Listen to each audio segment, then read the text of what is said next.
Welcome to The Last Breakfast. Please enjoy the video. In this video, I will explain how to play eFootball on your laptop. First, ensure your computer meets the game's minimum system requirements for a smooth experience.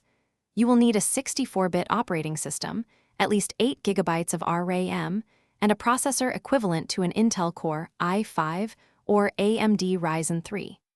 A dedicated graphics card with 2 GB of RAM is also highly recommended, along with 50 GB of available storage.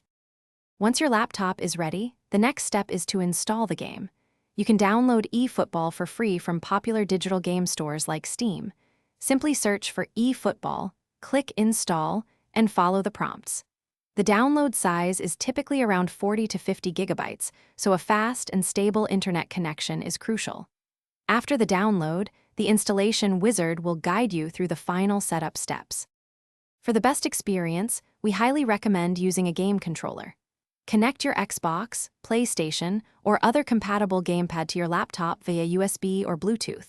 The game automatically detects most controllers.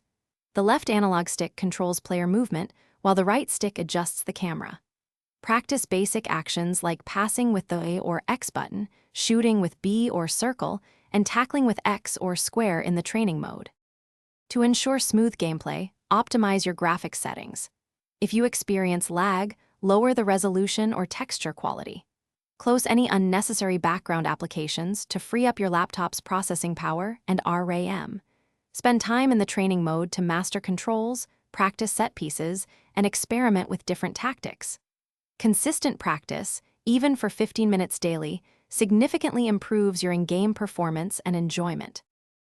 Thanks for watching. If this was helpful, leave a like and consider subscribing. See you next time.